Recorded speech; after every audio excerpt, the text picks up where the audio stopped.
What's going on, guys, and welcome back to another episode of Club and Country. This is episode number 76, and we start today's episode off with Australia coming to us and saying, will you manage our nation? And don't get me wrong, have we done enough to merit the Spain job just yet? Probably not, but we've already had a couple of bigger nations coming to us and saying, will you manage our country? And Australia coming to us, of course, we say no. We are still waiting for that Spain job, and I don't know when it's going to happen.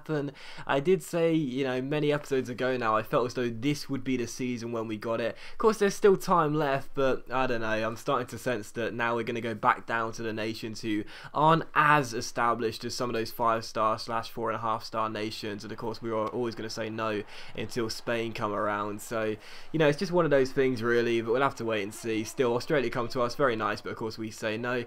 Still, we take on Galatasaray for the first game of today's episode here in the Europa League round of 32 clash as we travel to Turkey to take on Galatasaray. Now, of course, last season in our first European season we did get to the round of 32 stage for Arsenal. Unfortunately knocked us out thanks to that incredible Laurent Koscielny goal in stoppage time. That was a real shame. And this season I did say I want to go one, possibly two steps further, but definitely reaching the round of 16 stage. That is going to be my main aim. So coming into this game against Galatasaray, my main objective for this game, as it always is in European nights in these knockout stages, as you guys know, I love to say it, I really like scoring the away goal. So coming into this game, we really were looking threatening early on and trying to get ourselves the early goal of the game. But Galatasaray were also looking very threatening early on as well. Yilmaz's strike there goes over the bar and behind for a goal kick, and it was still goalless. But in the first half, both teams did have a lot of chances to get themselves in front, but primarily Galatasaray, they were the ones looking a lot more threatening. Ruben Blanco had to make a good save there and keep it goalless, and it was a very difficult half for us. Really, the fact it was still 0-0 going into the second half was quite a surprise, to be honest. But in the second half, here in the 59th minute, we win the ball back, and Oliver Torres plays it out wide towards Paco Candela, who takes on the man and beats him here, gets himself past him way too easily, crosses the ball in and picks out Yoshino Rubinho, and he makes it Galatasaray 0, Racing Santander 1. So two of the class of 2017 link up there, and it's Paco Candela crossing the ball in and Rubinho heads it past the goalkeeper. And of course, with Aguza's injury, with him out with a torn hamstring, Rubinho starting in the attacking midfield slot for most of the games, and Torres is actually playing in a deeper role, in a CM/DM role. And Rubinho is a pretty decent player. He does have the great potential tag, and he was showing it there. Very good header, and it's 1-0 to Racing Santander. And despite that final chance for Galatasaray there, which Obiang deflected behind for a corner, it was how the game would finish as well. So Galatasaray 0, Racing Santander 1, and we will travel back to Spain with the one goal and of course the away goal we really wanted. So very pleased to win that game. Obviously, it does mean Galatasaray will have to score at El Sardinero, and when you think about how fantastic our defence has been this year, just like last season, and when you think about how impressive our home form has been this year, haven't lost a single game at home since all season. Haven't lost a single home game all season. We are really going to be feeling optimistic about our chance of going through to the round of 16. Yes, there's still 9 minutes to go. Yes, Galatasaray, a fantastic team, but that 1-0 result really has helped us massively. Still, we take on Granada for the following game, the second of 3 games in today's episode here, and taking on Granada, they're currently sitting in 16th place. We are still in an incredible 2nd place right now, where we're going to be 11 changes to the team. Every single player that started the game in Turkey was going to be rested for this game against Granada back in La Liga, and the reason being was quite simple. Despite somehow still being in the title race and definitely still in the race to finish in the Champions League places, the Europa League is just so important right now. I'm really focused on it. I've got those European aims for the Europa League this year. I really do want to go as far as possible, and therefore there were going to be 11 changes because the Galatasaray game was going to be played on the Thursday night, and then the next game was being played on the next Thursday night. So obviously the Europa League schedule really does mess with your league schedule, and that's why there were going to be 11 changes. And I still fancy my chances anyway, and the cap hit the post pretty much directly from kickoff, and then Roberto had to make a great save to the Naitun Kara, not once but twice, first from the shot and then the second header from the resulting corner. So still 0-0. Fernando Pacheco getting a rare start and goal would then have to make a good save himself here in the 34th minute, showing us that he shouldn't be on the bench every game and should get a start ahead of Ruben Blanco from time to time. Good stop there by the former Real Madrid goalkeeper, and it's still 0-0. And in the second half, I wanted a fast start, still being goalless after the first half worth of football, and I couldn't have asked for a better one, really, could I? Murillo gives the ball away for Granada, and as Keiko dispossesses him, he runs clear. He's not the quickest of players, Keiko, but he has enough to hold off the challenge of Murillo. And in the end, I have to say, the number 24 for Granada should be really, really lucky that he isn't getting sent off here, because he brings down Keiko. He's the last man. He denies a clear goal scoring opportunity as he was going to round the goalkeeper. In my opinion, that should have been a red card. Maybe a little bit too harsh, but personally speaking, I would have given a red for that one.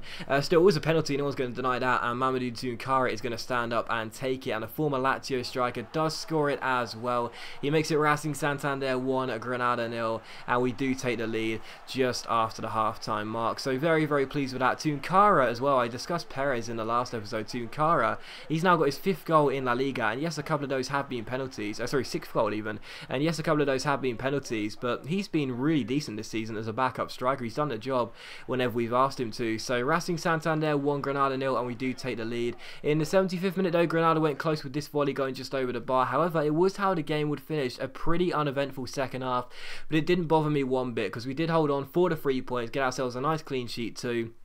And a 1-0 result against a team sitting in 16th place may have been seen as scraping it and not really putting the sword to them, but the most important thing, as always, is the 3 points. So very, very pleased with that, and we'll take that all day long, especially because we did have 11 changes going into that game. And then we do take on Galatasaray for the 3rd and final game of today's episode, back to the Europa League. And this is the point right here. There's no, there's no rest time really. That game against Granada was played on Sunday. We just travelled back from Turkey on the Thursday night. Now we've got to take on Galatasaray on the following Thursday, and then we'll have another league game on the weekend. So there needs to be constant rotation right now. As we mentioned many times before, one of the biggest hindrances right here at Racing Santander is the team doesn't have too many high stamina players. So taking on Galatasaray, back to the same 11 that beat Galatasaray away in Turkey exactly a week ago. So coming into this game, definitely fancying our chances really. Our home form this year has been incredible. We've won the vast majority of our games, and we are still unbeaten at home as well in all competitions. So as the Turkish side come and take us on, I did fancy my chances, and the first chance would fall in the 42nd minute after quite an uneventful first half as we get the ball away here as Iosa Perez finds Paco Candela down the left hand side. He takes on his man and beats him with the fake shot, and despite the challenge being made, Candela gets back to his feet really quickly and gets played through the wall by Grimaldo, takes it around his man, cuts inside, shoots, and also scores as well. And that would mean that Galatasaray would have to score 2 goals on the night, otherwise we will be going through. And with our defensive record, well, we couldn't have asked for a better start just before half time as well, getting the goal.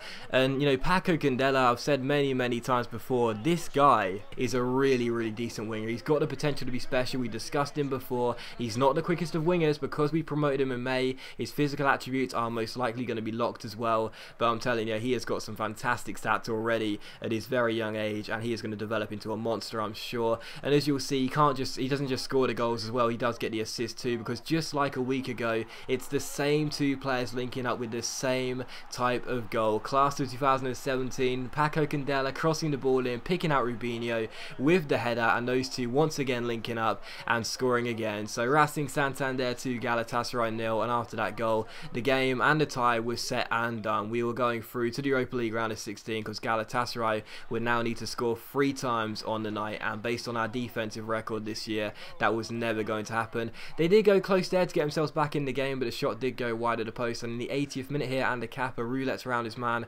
goes down this right hand side, keeps on going and shoots, but does put the ball into the side netting as it goes behind for a goal kick. So still Racing Santander 2, Galatasaray 0. Unfortunately though, with a few minutes to go, Ruben Blanco would lose his clean sheet, and I had to take the blame for it because it was one Blanco who didn't do his job. That was Carlos Blanco there. I tried to head the ball away for a corner as he was running backwards, and I didn't think he'd get enough power to head the ball away properly, so I tried to head it away for a corner and just prevent an easy tap in for the man in the centre, but in the end I headed it straight to Ostakin, who had a simple finish, and he made it Racing Santander 2, Galatasaray 1 with just a few minutes to go, with Galatasaray still needing another 2 goals. I knew it wasn't going to happen, and we were surely going to be going through. Rodriguez had the last chance of the game, this shot going just wide of the post, but it was how the game would finish. So Racing Santander 2, Galatasaray 1 on the night, 3-1 on aggregate, and we are through to the Europa League round of 16 tie. We'll be taking on the Belgian side, Genk. So very, very, very pleased with the result. So pleased to be going through, and the draw as well has been, you know, pretty kind to us. I mean, there are a lot of good teams still left in this Europa League competition, and Genk, no disrespect to them, but I think that's probably one of the best teams we could have got out of the draw. But still, as always, a big thank you for watching the video, guys. I really hope you have enjoyed it. If you have enjoyed today's episode of Club and Country, then please do leave a like, as it is much appreciated, and of course it really does help my channel out. And I'll see you for the next episode of Club and Country very soon.